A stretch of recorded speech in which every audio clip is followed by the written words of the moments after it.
Hello friends, compiler lecture series में आज का हमारा टॉपिक है डैग। डैग कोड ऑप्टिमाइजेशन का सबसे इम्पोर्टेंट टॉपिक है। अगर एग्ज़ाम में अगर कोड ऑप्टिमाइजेशन से क्वेश्चन आएगा तो डैग से क्वेश्चन ज़रूर आएगा।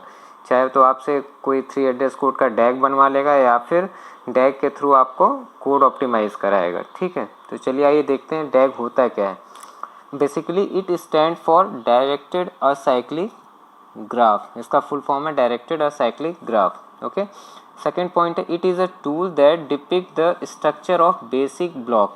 बेसिकली हमें पता है कि 3 एड्रेस कोड को हम बेसिक ब्लॉक में डिवाइड करते हैं, तो उनका स्ट्रक्चर कैसा होगा ये डैग हमें बताता है कि उनका स्ट्रक्चर कैसा होगा, बेसिक स्ट्रक्चर कैसा होगा कि किस ब्लॉक के बाद कौन सा ब्लॉक एग्जीक्यूट होगा और किस ब्लॉक से हमें कौन से ब्लॉक पे या फिर जंप करना है। ओके, नेक्स्ट है हमारा it helps to see the flow of values among the basic block. ये साथ साथ ये भी अगर किसी ब्लॉक के अंदर कोई वैल्यू इवेलुएट हो रही है तो इवेलुएट होकर वो किस ब्लॉक में जाएगी और किस ब्लॉक में इसका यूज़ होगा, ये सारी इन्फॉर्मेशन हमें डैग के थ्रू मिल जाती है। ओके, सबसे important point it also helps in code optimization. It also helps in code optimization. तो बेसिकली कोड ऑप्टिमाइजेशन में इसका यूज़ हम क्या करते हैं, elimination of common sub expression. अभी हम आगे देखेंगे एग्जाम्पल के थ्रू कि कैसे कॉमन सब एक्सप्रेशन को हम डैग के थ्रू इसको रिमूव करते हैं। ठीक है, नेक्स्ट पॉइंट है हमारा DAG provides transformation on basic blocks. Provides transformation of basic block कि एक बेसिक ब्लॉक को हम ऑप्टिमाइज करके कैसे दूसरे बेसिक ब्लॉक में कन्वर्ट करते हैं, या फिर ये कह सकते हैं कि पर्टिकुलर बेसिक ब्लॉक को जब हम ऑप्टिमाइज करते हैं तो उसमें लाइन ऑफ कोड कम हो जाता है और वो एक नया बेसिक ब्लॉक फॉर्म करता है। ठीक है, तो इसी ट्रांसफॉर्मेशन को डैग हमें एक टेक्निक प्रोवाइड करता है जिससे कि हम बेसिक ब्लॉक को ऑप्टिमाइज कर सकें। ठीक, अब ये देख लें कंस्ट्रक्शन ऑफ डैग के रूल क्या क्या हैं। पहला रूल क्या है, interior nodes represent the operator. जो ग्राफ के इंटीरियर नोड होंगे या ट्री का जो भी इंटीरियर नोड होगा वो हमेशा ऑपरेटर को रिप्रेजेंट करेगा। ओके, और एक्सटीरियर नोड्स जो होगा always represent the name, identifier, constant. या तो कोई कांस्टेंट होगा या फिर आइडेंटिफायर होगा। ओके, तो एक पहले छोटे से एग्जांपल लेके हम देख लेते हैं कि हम डैग कैसे कंस्ट्रक्ट करेंगे। सपोज ये हमारे पास 3 एड्रेस कोड है। ओके, इसका मुझे डैग कंस्ट्रक्ट करना है। ठीक है, तो पहला लाइन हमारा दिया हुआ T1 equals to A plus B.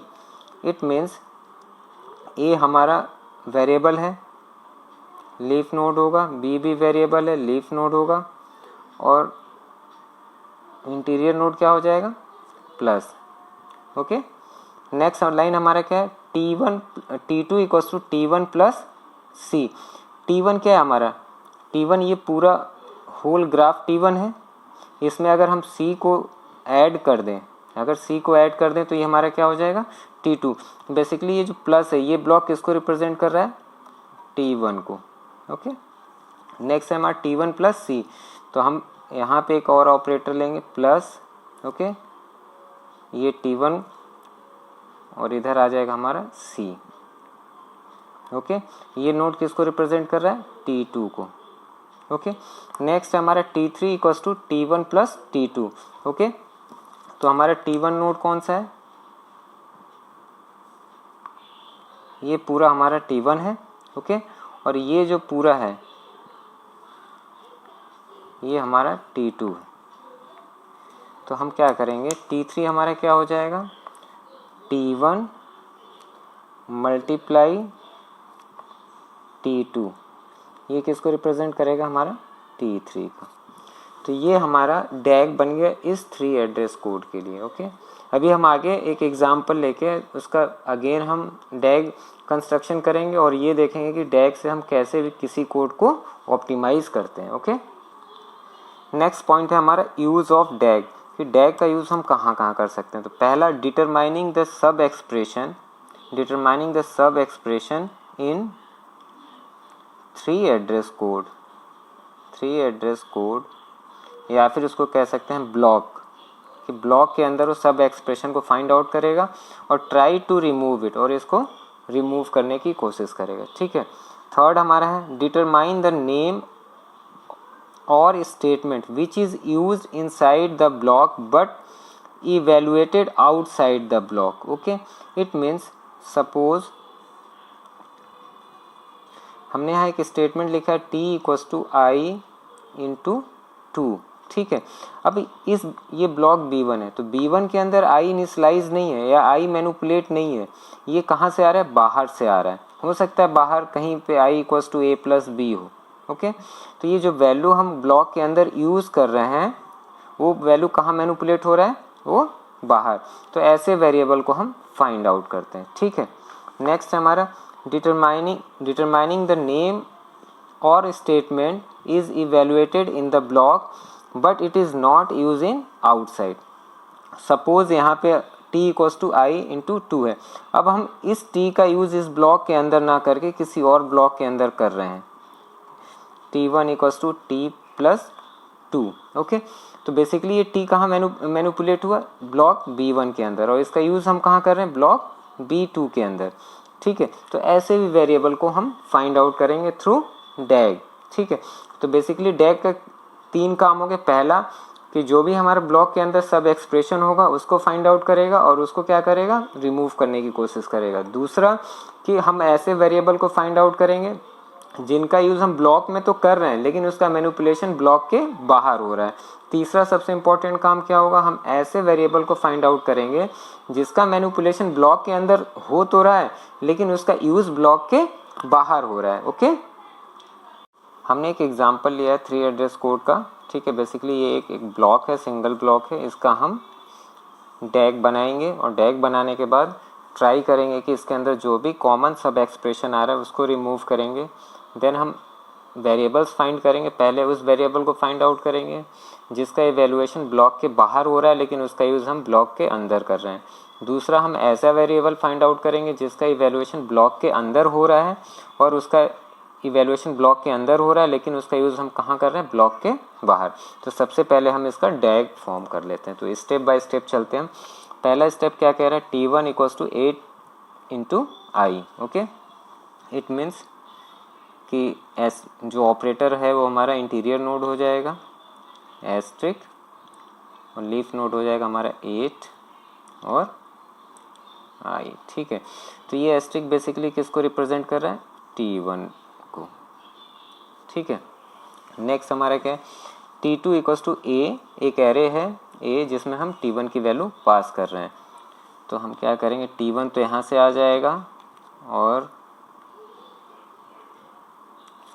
ये नोड होगा AT1 जिसमें a हम यहाँ से ले लेंगे a वेरिएबल। ओके, नेक्स्ट हमारा क्या है, t3 equals to a asterisk i। तो अगेन हम देखें जो t3 है वहाँ वैल्यू क्या कंप्यूट हो रही है, a इंटू वाई आई। तो a इंटू आई ऑलरेडी हमने कंप्यूट कर रखा है। इट मीन्स जो t3 की वैल्यू है वही t1 की वैल्यू है। तो t3 वाला नोड भी इसी नोड को रिप्रेजेंट करेगा, यानी t1 और t3 की वैल्यू क्या है, सेम है, क्योंकि दोनों में क्या कंप्यूट हो रहा है, 8 इंटू आई। ओके, नेक्स्ट है हमारा t4। ओके, t4 क्या हमारा b और इसके अंदर वैल्यू क्या पास कर रहे हैं, t3। t3 हमारा ये है और इसके अंदर हम वैल्यू क्या पास कर रहे हैं, नोड की वैल्यू हो जाएगी bt3 और b हमारा b वेरिएबल इधर से आ जाएगा। ओके, ये किसको रिप्रेजेंट कर रहा है, हमारा t4 को। ओके, ये किसको रिप्रेजेंट कर रहा था, हमारा AT1, ये रिप्रेजेंट कर रहा था t2 वेरिएबल को, ठीक है। नेक्स्ट है हमारा t5। t5 क्या है, t2 इंटू t4, यानी t2 इंटू t4। तो t4 मल्टीप्लाई क्या हो जाएगा हमारा t2, ठीक है। ये किसको रिप्रेजेंट करेगा, t5 को। ओके, नेक्स्ट है हमारा t6 equals to prod plus t5, prod plus t5। Okay, तो हम यहाँ ले लेते हैं t5 आ गए, यहाँ से यहाँ आ जाएगा प्लस ऑपरेटर, इधर से एक्चुअली prod हमारा एक वेरिएबल है। prod क्या है, वेरिएबल prod। ओके, तो ये किसको रिप्रेजेंट करेगा, T6 को। ओके, नेक्स्ट है prod equals to T6, prod equals to T6, prod में वैल्यू क्या दे दिया हमने, अगेन T6।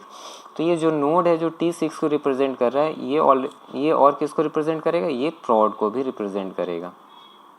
ओके, ये किसको रिप्रेजेंट करेगा, प्रॉड को भी।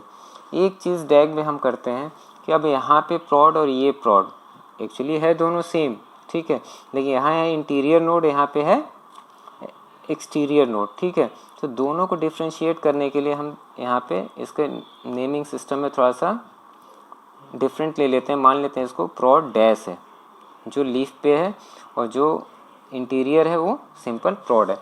ये है दोनों एक ही वेरिएबल, हमने सिर्फ नाम अलग इसलिए कर दिया है कि हमें ये पता चल जाए कि एक इंटीरियर नोड है और दूसरा लीफ नोड है। ओके, नेक्स्ट, तो यहाँ तक हमने 7 स्टेप तक कर चुके थे। नेक्स्ट हमारा T7 इक्वल्स टू I+1, तो I ऑलरेडी यहाँ पे है, ये आ जाएगा प्लस, इसके अंदर हम क्या ऐड कर देंगे 1, तो ये नोड किसको रिप्रेजेंट करेगा, T7 को। ओके, अगेन एक चीज़ आप देखिए, I इक्वल्स टू T7 आ गया, यानी जो T7 नोड है, ये जो T7 नोड है ये और किसको रिप्रेजेंट करेगा, I को भी रिप्रेजेंट करेगा, क्योंकि I इक्वल्स टू T7 है।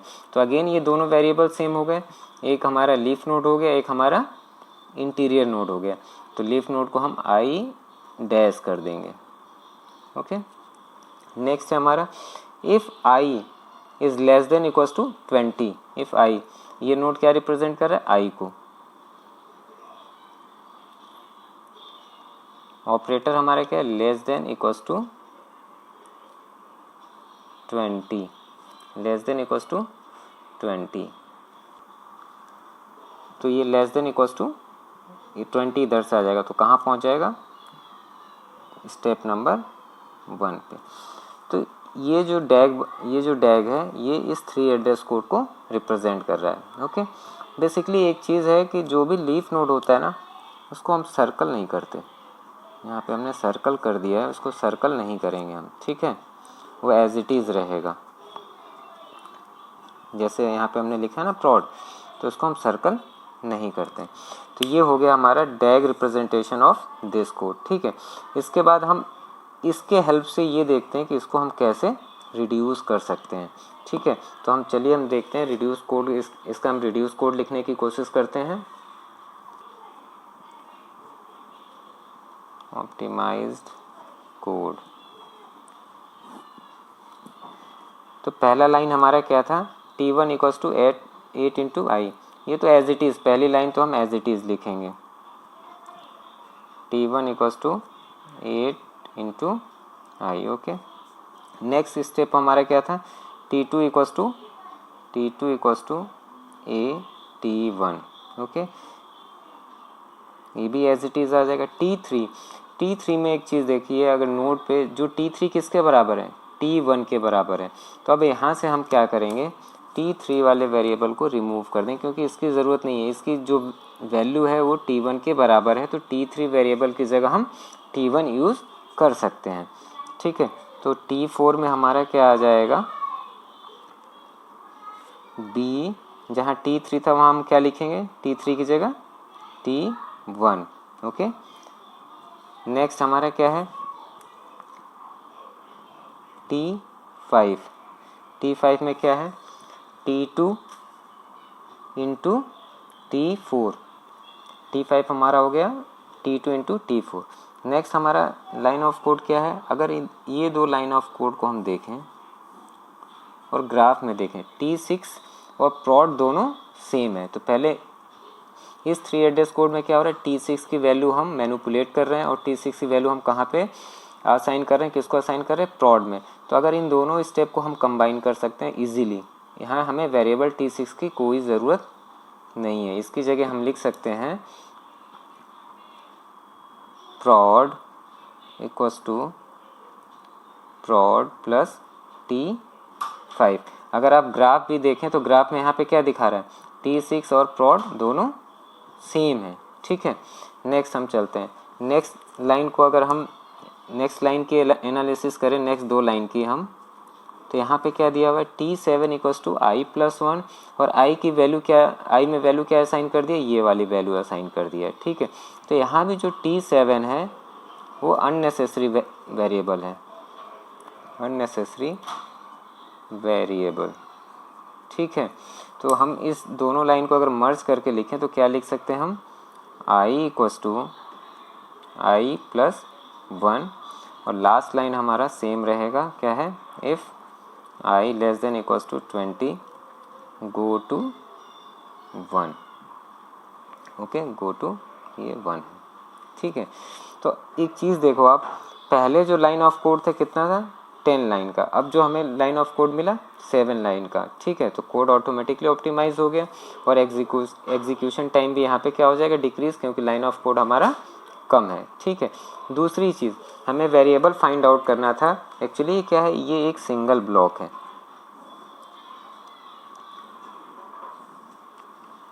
ठीक है, ये एक सिंगल ब्लॉक है, सपोज इसको B1 कर लेते हैं। तो अगर इस ब्लॉक को हम ध्यान से देखें तो ये जो i की वैल्यू आ रही है, i वेरिएबल की जो वैल्यू है, इस ब्लॉक के अंदर कंप्यूट नहीं हो रही, ये कहीं बाहर से आ रही है। ओके, जिसका यूज़ हम इस ब्लॉक में कर रहे हैं। उसी तरीके से prod एक ऐसा वेरिएबल है जिसकी वैल्यू यहाँ कंप्यूट हो रहा है, लेकिन कंप्यूट होने के बाद इसका यूज़ इस ब्लॉक के अंदर कहीं भी नहीं हो रहा है। इसका यूज़ हम कहाँ करेंगे, ब्लॉक के बाहर करेंगे। ओके, तो होप सो आपको 3 एड्रेस कोड से डैग बनाना आ गया होगा और डैग के बाद कैसे हम 3 एड्रेस कोड को ऑप्टिमाइज़ करते हैं ये भी समझ में आ गया होगा। अगर आपको समझ में आ गया हो तो लाइक, सब्सक्राइब और शेयर ज़रूर करें। Okay, thank you.